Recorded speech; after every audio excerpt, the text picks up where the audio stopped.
Assalamualaikum warahmatullahi wabarakatuh. Ketemu lagi dengan gua. Kali ini kita bahas tentang masih dari pilkada kemarin, mumpung masih belum 2 minggu. Kita coba review lagi sama ya partai mana yang paling untung dan partai mana yang kayaknya paling rugi di pilkada kali ini. Kita mulai dari partai mana yang paling rugi. Banyak yang bilang kalau PDIP kalah di kandang banteng atau di Sumatera Utara, di Sulawesi Utara. Tapi sebenarnya PDIP bisa menang di Jakarta itu cukup hebat. Kenapa? Karena Jakarta sebagai etalase di Indonesia, cakupannya itu nasional. Kalau udah kita berbicara Jakarta itu, Gubernur Jakarta bisa seringkali disebut RI3. Kenapa? Karena Gubernur Jakarta, tamu-tamu negara datang ke Jakarta. Ini kan IKN belum efektif lah sebagai ibu kota. Jadi ya Jakarta otomatis masih menjadi sentral daripada Indonesia. Oleh karena itu, Gubernur Jakarta otomatis menjadi seseorang yang sangat-sangat penting dan diliput oleh media. Sehingga Pramono Anung dan Rano Karno bisa mendapatkan spotlight. Kalau dia mau nyapres di 2029 bukan hal yang nggak mungkin, karena di 2 gubernur sebelumnya ada Jokowi yang nyapres dan kemudian jadi presiden, Anies Baswedan nyapres meskipun belum berhasil. Ya kita lihat Pramono 2029 bagaimana, dan PDIP ada gosip-gosipnya Anies Baswedan bakal dicalonkan, mungkin akan ada nanti Anies Pram atau Pram Anies, ya let's see lah. 2029 5 tahun lagi masih panjang, masih banyak. Cuman kalau yang kita lihat dari hari ini, PDIP cukup untung dengan mendapatkan DKI Jakarta. Jadi ya nggak bisa dibilang kalah amat lah di pilkada ini kan, dengan lepasnya Jawa Tengah dan Sumatera Utara, Sulawesi Utara. But mereka pasti menang Jakarta. Justru yang menurut gua mengalami kekalahan yang bisa dibilang cukup menyakitkan itu Golkar. Kenapa? Sebelumnya tahun 2018 sampai 24 kemarin kurang lebih mereka punya gubernur di Banten, lepas. Jawa Barat, lepas. Dua wilayah ini paling nggak dulu dipegang Golkar. Kadernya Airin dan RK. Airin kemarin sempat tidak akan dicalonkan, namun akhirnya dicalonkan karena PDIP mengusung dan akhirnya Golkar mencalonkan. Di detik-detik terakhir kalah. Jawa Barat, RK yang secara survei kalau mencalonkan di Jawa Barat ya nggak usah kampanye aja menang. Akhirnya ditarik ke Jakarta yang secara probabilitas memang lebih kecil kemungkinan untuk menangnya, dan akhirnya terbukti kalah. Golkar kehilangan 2 daerah kunci di Jawa. Nah, itu sangat-sangat berpengaruh ke elektabilitas di 2029 sih. Gimana mesinnya tidak didukung oleh gubernur yang menjabat. Di situ kerugian buat Golkar. Belum lagi ya mungkin masih ada bupati-bupati wali kota, tapi daerah kunci kayak misalkan di Jawa Barat, kota Bandung pun tidak dimenangkan oleh Golkar. Kota Depok meskipun daerah kecil namun penyangga lagi-lagi tidak juga dimenangkan oleh Golkar. Ya kita lihat bagaimana Golkar 2029, apakah masih bisa lebih baik lagi di bawah kepemimpinan Bahlil yang baru ini. Kita lihatlah. Cuman salah satu partai yang menurut gua mengalami kekalahan sebenarnya, meskipun di koalisinya menang, Kimnya banyak menang di Pulau Jawa, tapi Golkar salah satu partai yang kurang baik peruntungannya. Terus selanjutnya apalagi sih, partai apalagi yang kayaknya kurang beruntung? Ya PKS jelas. PKS itu partai pemenang pemilu di Jakarta, tapi even untuk jadi wagub pun nggak kalah. Terus di Depok, pemenang juga di Depok, kalah lagi di wali kota Depok. Jawa Barat masuk 3 besar, kalah di Jawa Barat.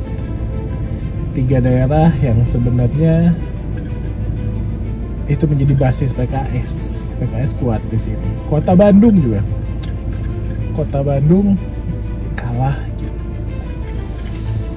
Di situ mungkin kesalahan strategi dari PKS. Mungkin karena masuknya PKS ke pemerintahan sehingga angin pendukung PKS agak menjauh, karena kita tahu lah Anies Baswedan kemarin antitesisnya Jokowi, sehingga orang memilih Anies kebanyakan juga yang oposisi dari Jokowi, itu adalah PKS.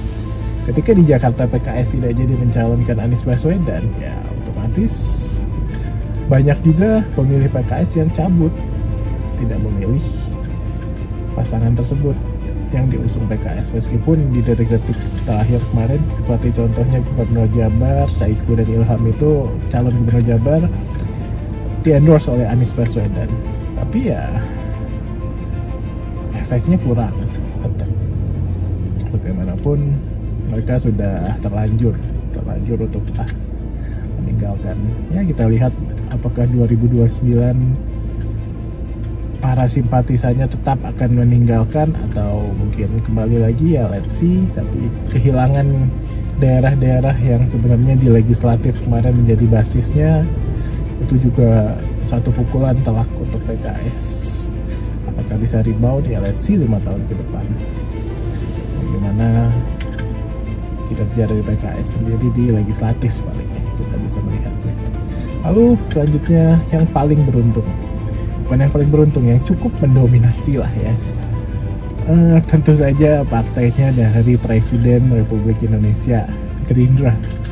Kita lihat di Jawa Tengah, Ahmad Lutfi sudah di Gerindra kan. Jawa Timur ya meskipun bukan dari Gerindra tapi ya pengusungnya tetap Gerindra, pengusung utamanya.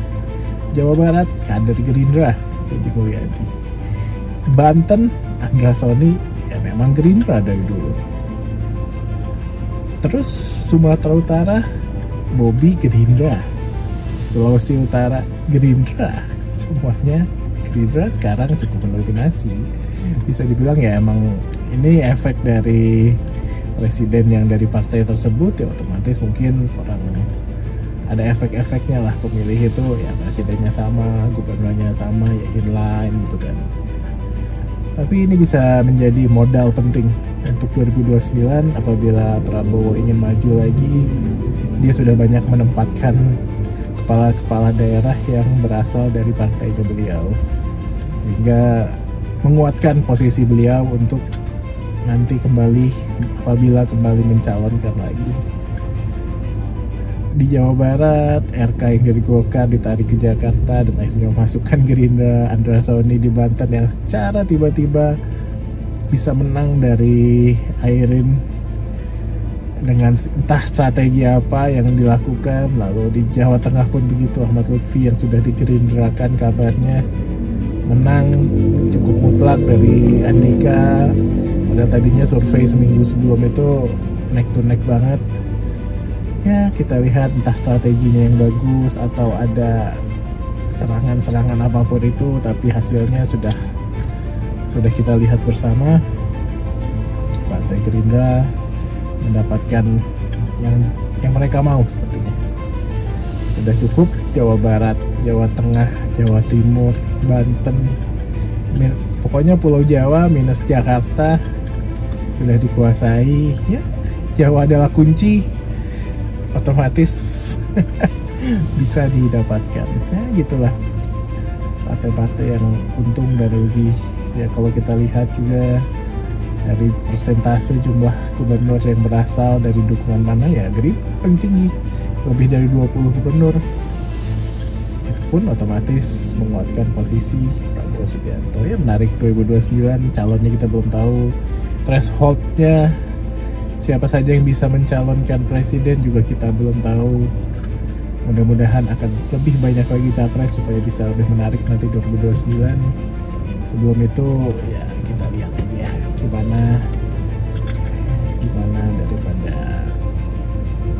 perpolitikan 5 tahun ke depan. Ya, thank you for watching. Jangan lupa like dan komen aja kalau mau bahas tentang politik apa di video selanjutnya. Thank you for watching. See you when I see you. Bye.